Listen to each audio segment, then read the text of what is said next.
Good morning, guys. It is day 253 in the Simpson Desert. No, I'm kidding. It's day 9? Day 9. It is day 9, and it's day 2 in the Simpson Desert itself. Hey Dan, what are you up to? Tightening my nuts. Doing my morning trailer nut check. And yeah, we definitely got one that we need to tighten, but the bolt is inside the trailer as well. I'll help you with that. So yeah, that one. So Dan already started the morning routine. Check all our nuts, bolts, clean the air filters, check the oil. All that standard morning stuff, just to make sure that everything is ready. Yeah, it's been getting decent amount of beating, as you guys seen in a previous episode. But yeah, so hopefully today we will make it to camp something 12. I think so. I think that's what we're aiming for. Which will take us about 80% across the Simpson, and then tomorrow we should be able to start heading down towards Popper's Corner, and if we get lucky, make it all the way to Popper's Corner. If we don't, we'll camp somewhere along the way. Alright, let's get going.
What's wrong with this picture? Why is the tent not straight? The tent is going for a walk. Yeah, the tent has basically rattled itself loose and then slid across the bars. So these were actually off at one side. So you can see on this one, it slid all the way to there, which is enough on the other side to pop off the rails. So we just need to basically lift it back over and reattach it, tighten them again. Actually tightened them this morning, so yeah, I need to keep tightening them. Yeah. Alright, let's get that on. Alright, so the tent is nice and straight again. Yes, you can see that these bars, they're actually the exact same distance as the support legs. That's why it has to be either both on one side or on the other. Eventually we'll just move this bar over so they're both inside. But basically this means that the tent can slide this way, we can slide this way, and so we tighten it as much as we can, and we put 3 heavy duty zip ties to sort of last resort, help it not slide all the way to the other side. But we'll see how we go. We'll keep an eye on it. Alright, let's get to lunch camp. We just passed number 9. Hopefully we'll get to number 10 for lunch. Buggy, still alive. Y62, still alive. Yeah. Our backs, not so much. Getting battered. Yeah, it's not really getting up and down across the sand dunes. Like, both of the cars don't really have problems with going up, even at slow rate. It's the wombat holes that have been dug up by all the people's tires coming through here. It is a nightmare. Alright, I have to get some lunch soon.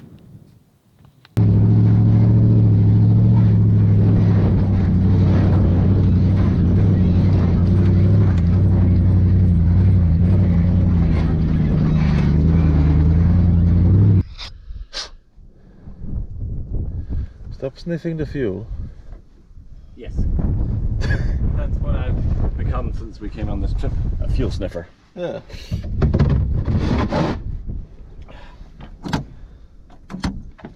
Are you like, oh, it's the Opel one. What can I do? So is it that the Opel one just smells disgusting, or this actually doesn't make people high? Yeah, it doesn't make them high because I think they changed the chemical, whatever.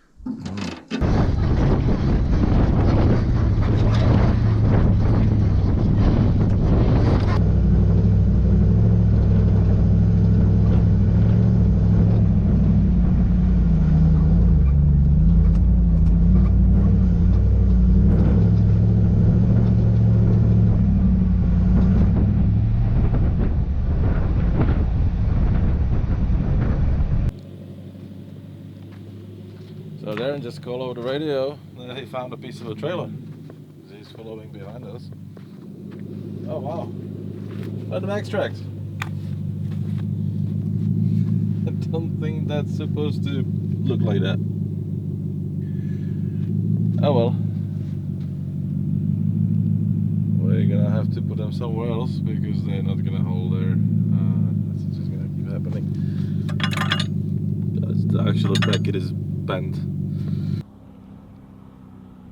1961 buggy.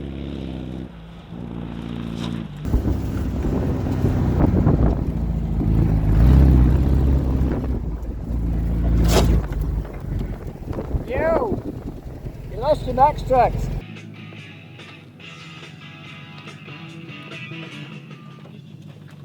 What a tune! Well, I was like, what the heck? Oh, I know what that is. you'll be glad to know that that's gonna live here now. Yeah. Because that ain't getting back on there. Yeah. My bracket is toast. Oh yeah. It's the actual bracket that's bent. Yeah. Holy moly. Yeah, this is a good test course, isn't it? For It is. everything. Everything, it just shows you what everything is going through. Oh yeah.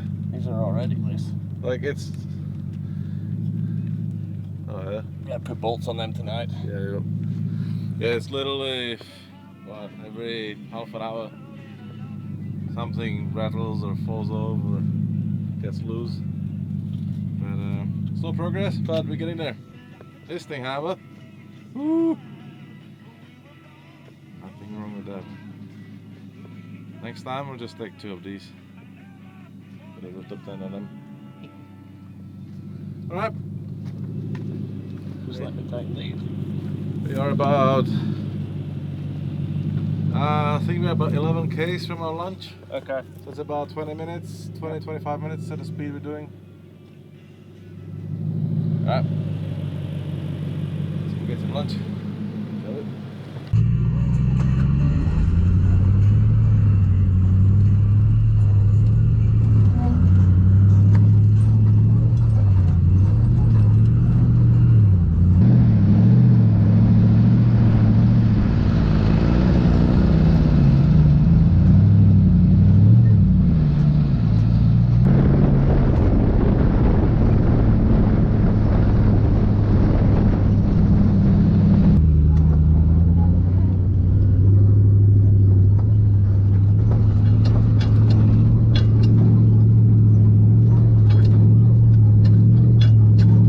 You would think that going across the Simpson Desert and going over 1,100 sand dunes, the biggest challenge should be crawling up the sand dunes.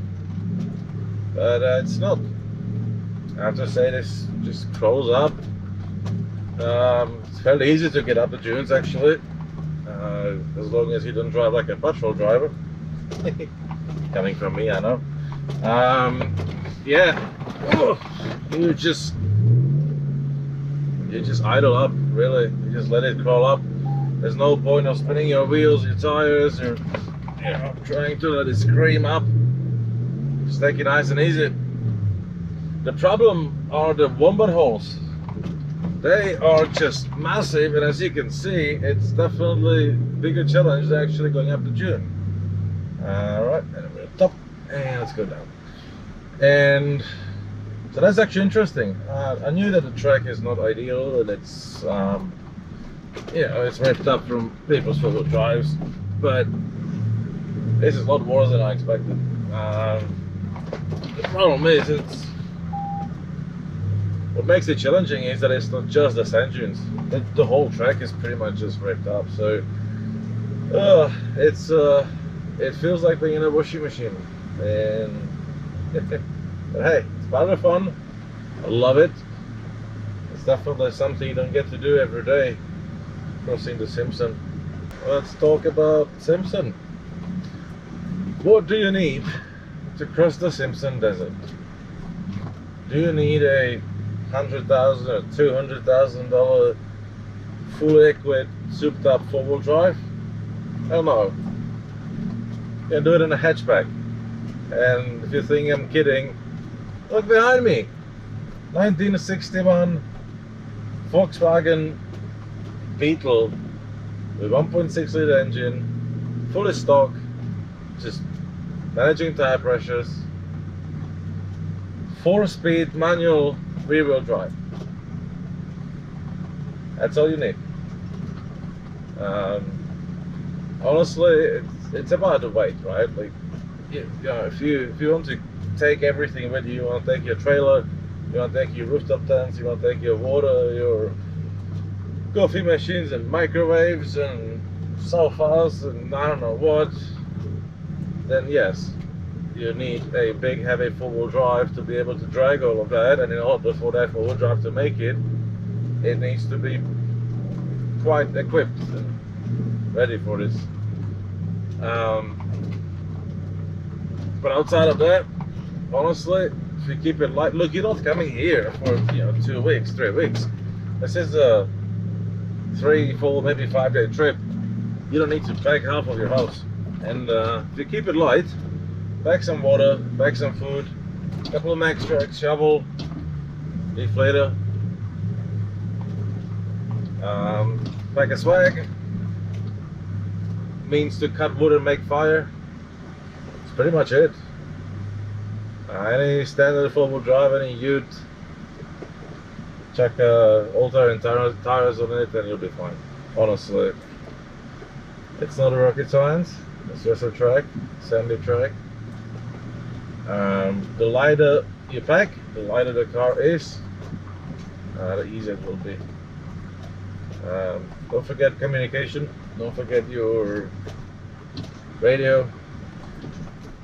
Satellite phone goes a long way here, because if you can talk to people, you can tell them where you are, what your progress is, but also if you have some trouble, well, it's not always an emergency that someone needs to send a helicopter, right? Like, you might just have a breakdown, need to call the mechanic and ask how you replace an alternator or something.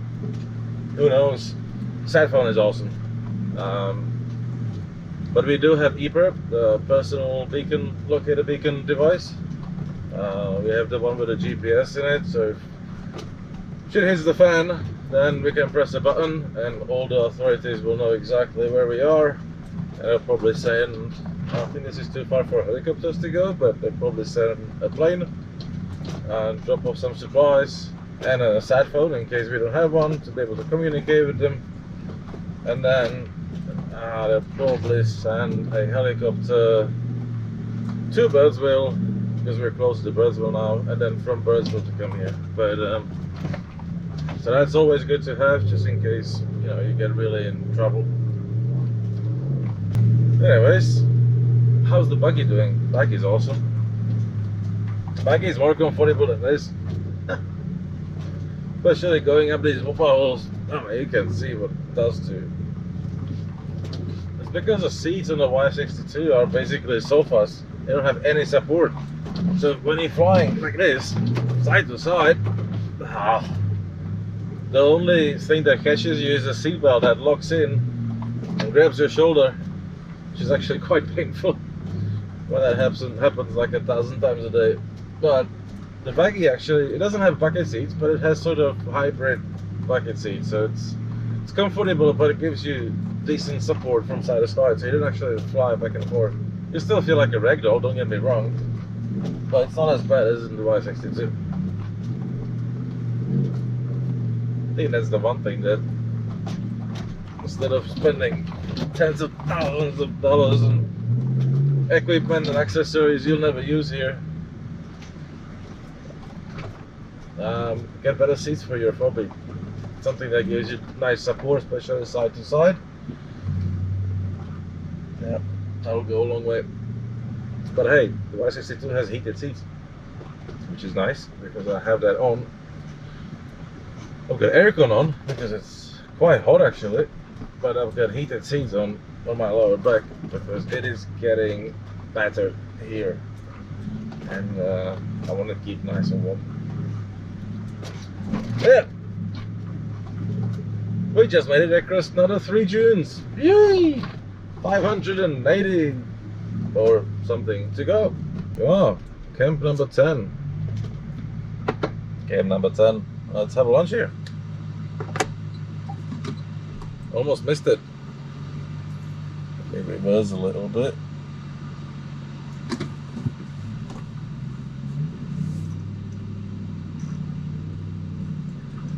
Well, speaking of lunches, it's time for lunch. Alright, it's lunchtime and we are wrenching again.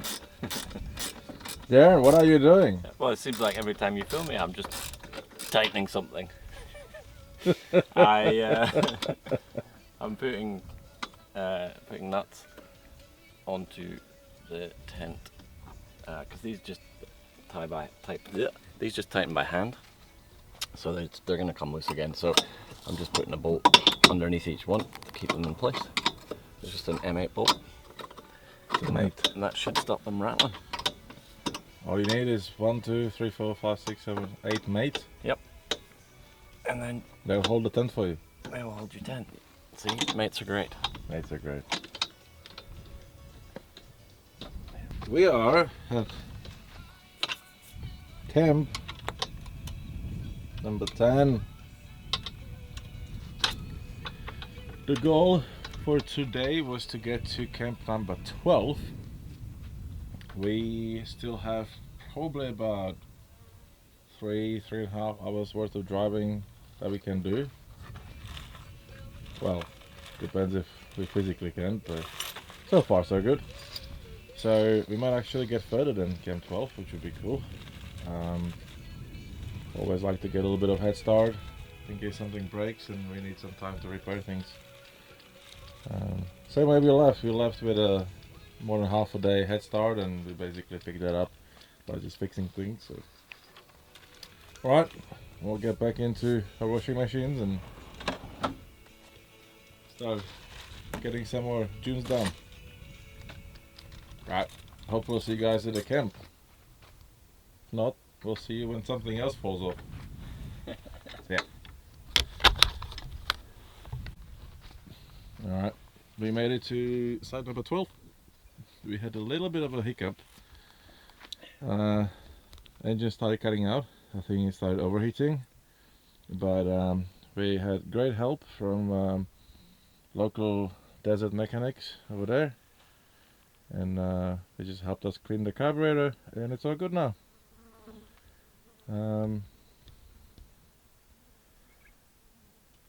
Yep. They do make bizarre noises. Yeah. Apparently they're fans of the channel. Yeah, they are. Yes. Everywhere we stop, they come. That's 10 of our subscribers over there. These guys love us. Camel number 1. Are you subscribed? So there's what, yeah, 1, he looks 2, like he is. 3. How about you, Fox? Are you coming to subscribe? Okay. Yeah, 10 of them. They don't look scared, do they? No, they're just like curious as to why there's 2 humans here. That's cool. Alright, we're going to have a quick snack here with our camel friends and let the buggy cool down a bit, and then we'll get going. Hopefully we'll make it to Camp 13 by the end of the day. Still about 2 hours time. Alright, bye bye.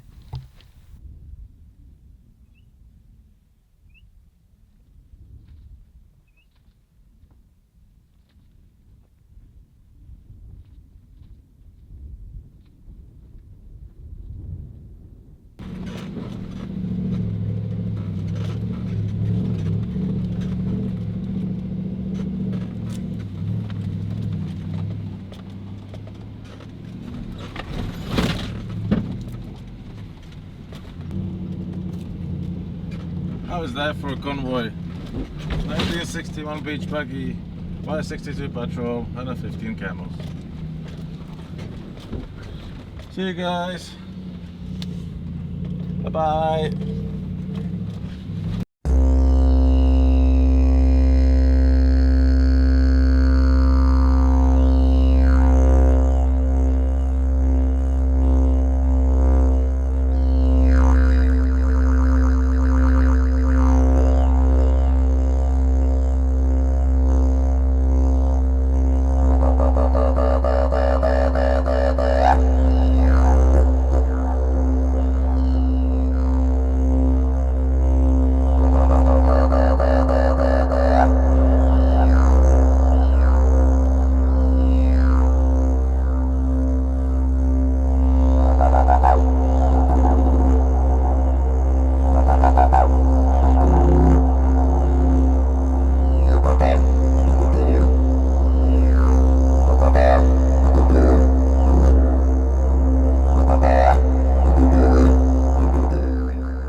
Fly away, Mr. Fly. Buzz, buzz, buzz, buzz. Oh God. You're in the desert with a maniac. Well, Ah, that's too many. dude, he just died in my ear. Oh, that's disgusting. Hey guys, we are here at camp number 13. Yes. 13 in the middle of Simpson Desert, hundreds of kilometers from the nearest civilization. Centimeters away from the nearest fly. Yep, there's a lot of them. And we are bored. So we found out that we have 2 carbon winches. There's a 3,000 pounds ATV winch on the buggy, and there's a 12,000 pounds big winch on the Y62. So what are we doing? Well, both of them need re-spooled, don't they? Yes. So we're having a winch off. We have a winch off so we can tension them. Both of the vehicles will be in neutral, and we'll just see which one gets to the hooks first. They're the same distance apart from the center. Alright. Let's give it a try. Let's do it.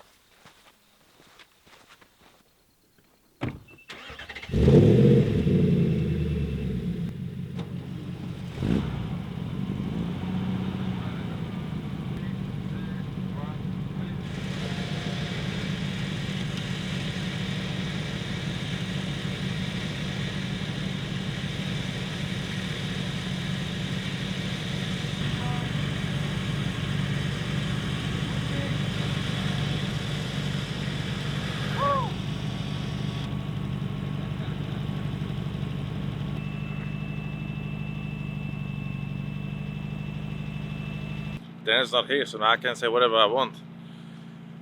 I am going to kill him this trip. Oh my God, he's just unbelievable. Like he constantly. Oh, hey, so you're back. Okay, so I won. Thank you. well, Yeah, I won. it wasn't between us. It was between the 2 winches. Yep, my winch Between won. 2 winches. So Yeah. the carbon winch won. Yeah. Which one? Carbon one. Winch one. Which one? So basically it turns out that the buggy is so light and the Y62 is so heavy that it was just the buggy winching itself from the center and the Y62 spooling the rope including the buggy. To be fair, it wouldn't really take a genius to work that out was going to happen. 4.5 ton. Well, it's 5 tons combined. 500 kilograms. Yeah, so it's only 10 times heavier. You never know.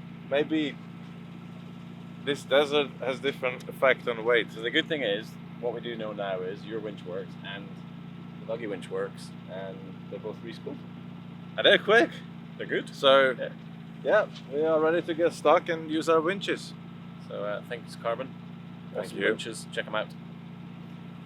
Yeah. Did you know that carbon also do suspension? I do. I'm going to be testing it soon. Really? Mm. Oh. It's going in the FJ when I get back. Mm. So we will see. All right. But yeah, check out Carbon, guys. They do awesome recovery gear, winches, and they're doing suspension now as well, which they've been testing for a good while now. So yeah, They do. check out their website, check out their Instagram page. Good bunch of guys. Also, the recovery gear is awesome. Yeah, yeah. It's just a nice little box package. Yeah. We should go through that actually at some point. Yeah, we The will. bag. Yeah, it's like a bag, a clear lid, and everything is nicely packed in there. Yeah. All right. So, plan now is to start a fire, have some food, have some beer, and I'm gonna have a shower because I am red, basically. Yeah. It's disgusting. Well, that's the wrap for today. Day 9. Day 9. Day 9. Second day in the Simpson. Second day in the Simpsons. Sun's Second gonna- full day. What broke today? What broke today? What didn't? Yeah. Okay, what broke today is not the right question. What fell off today? My tent almost fell off. Almost. Max tracks my fell Max off. tracks fell off.